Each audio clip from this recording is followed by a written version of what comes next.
KREM 2 News 10 at 10 begins now with Mark Hanrahan and Jeremy Legoo. Good evening and thank you for joining us for KREM 2 News 10 at 10, where we give you more news in less time.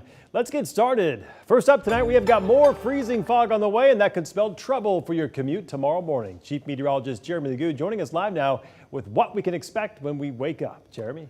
Well, Mark, I think it looks a lot like what we saw yesterday, but driving around the South Hill, I did have a little bit of a freezing drizzle hit my windshield. So I think it is very likely that we wake up to another round of slick spots on the road. Temperatures right now below freezing across much of the region. The fog, though, not quite as prevalent as where we were this time last night. However, I think it is a guarantee as we wake up tomorrow. We are going to see fog and freezing fog at that. Temperatures are still below freezing and dropping all the way down into the 20s tonight. We likely see a little bit of fog form, and this shows a little sun peeking out, but I'm not certain that's going to be the case. I think we wind up with plenty of cloud cover taking us through the day and some of that low-hanging moisture just persistent as it has been.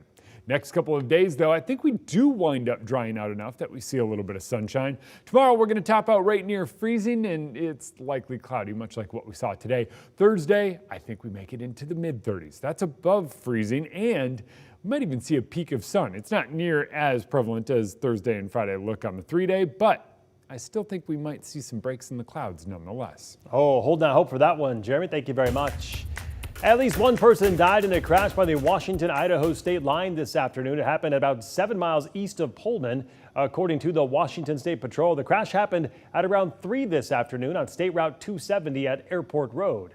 At last check, the eastbound lanes of 270 opened back up. According to WashDOT, the westbound lanes remain closed tonight. 9 people without a home tonight after a fire on the 4th floor of a downtown Spokane apartment building. That fire broke out late this afternoon at the Ridpath Hotel Apartments along Sprague Avenue. Spokane firefighters say that fire was quickly put out and contained to just one unit. However, the historic building did suffer significant water damage. The American Red Cross is now helping those who were displaced. One person was taken to the hospital with what are described as minor injuries. The cause of the fire is under investigation tonight. New tonight, the Spokane Police Department is removing the use of force term exceptional techniques from their department policy. KREM 2's Connor McAvoy sat down with the police chief to talk about the change and what it means. Connor? SPD getting rid of the term is something that Chief Hall is adamant about removing. The reason stems from a previous incident back in 2019 when Hall says reviewers with SPD used the term per the department's policy when it shouldn't have been an option.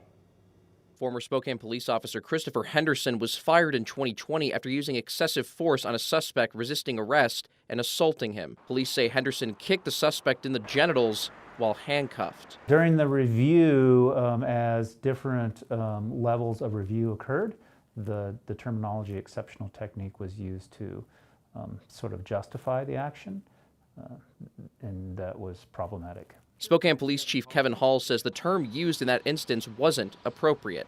After that incident, the department saw a steady decline from non-lethal use of force incidents from 117 in 2019 to 71 in 2020 and 66 in 2021. But during that time, the language was still tolerated by SPD reviewers. It isn't now. We're excluding it. We're excluding it from the policy, and we're excluding it from the manual, the Defensive Tactics Manual. A 2022 report from Spokane Police Ombudsman Bart Lowe critiqued exceptional techniques as problematic. 2 years later, that change has taken into SPD's reviewing of different circumstances. There's so much ambiguity in the term exceptional technique that it could be applied to almost anything that occurs. With the term being removed, Hall says the next steps involve taking that term out of the department's lexicon. Retraining the reviewers at all levels, from the first line supervisor all the way up through executive staff, on the inappropriateness of that particular terminology and what we expect from the reviewers. Chief Hall says he hopes the change will create better accountability for officers on duty after their actions get reviewed. Connor McAvoy, KREM 2 News. All right, Connor, thank you very much. An extraordinary day of political turmoil in South Korea, one of America's closest allies in Asia. The country's president declared his nation under martial law today. He also accused his opposition of sympathizing with communist North Korea.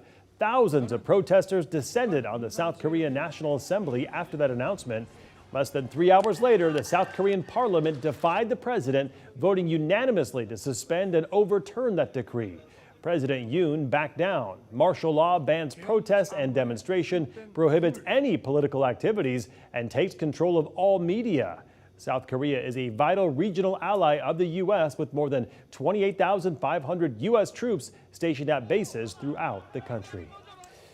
The search continues for a Pennsylvania grandmother who disappeared while searching for her cat. Now authorities fear that she may have fallen into a sinkhole. Take a look at this. This sinkhole is only about 15 to 20 feet away from the woman's car. Pennsylvania State Police responded last night when 64-year-old Elizabeth Pollard went missing. Troopers found her 5-year-old granddaughter in the car unharmed and that sinkhole. While crews are widening the hole currently, they have been putting cameras and microphones down to try to see and hear Pollard, but so far no luck. However, they say there is reason to be optimistic. All oxygen levels have been perfect. No carbon monoxide, no CO, no explosive gases, anything. So the atmosphere has been perfect at this point. So we still have some hope that there's a void and we'll be able to get there with the excavation company. According to state police, the sinkholes on an old coal mine is described as being about the size of a manhole on a city street. However, that hole's about 30 feet deep. Now to our night beat with a quick look at today's top stories. The Cooney County Sheriff's Office has released the names of 2 brothers killed in a house fire last month. The fire destroyed the homes in the Micah Flats area south of Coeur d'Alene back on November 24th. 2 men were found dead in that fire. Today, the Sheriff's Office identified them as brothers. Wyatt Weller was 27 years old and Garrett Weller was 26. The cause of that fire is still under investigation tonight. A new development in Idaho's battle over abortion. The Ninth Circuit Court of Appeals ruled that Idaho can enforce its abortion trafficking law against those who take a child out of the state to get an abortion without permission from that child's parents. The courts did block part of the law that prohibits recruiting a minor to get an abortion. The state legislature passed that law back in 2023. It made recruiting, harboring, or transporting a minor with the intention of helping them get an abortion and concealing it from their parents punishable by 2 to 5 years in prison.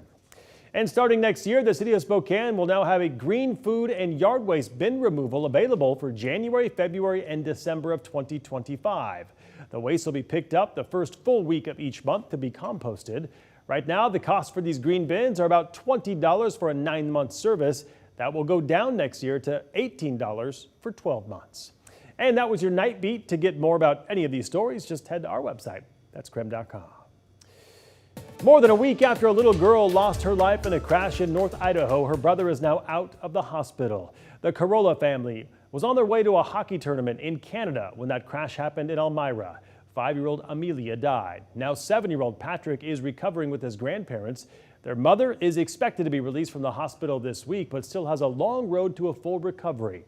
To help, the Spokane Braves, a youth hockey team, will play a benefit game to raise money in honor of Amelia and to support the family.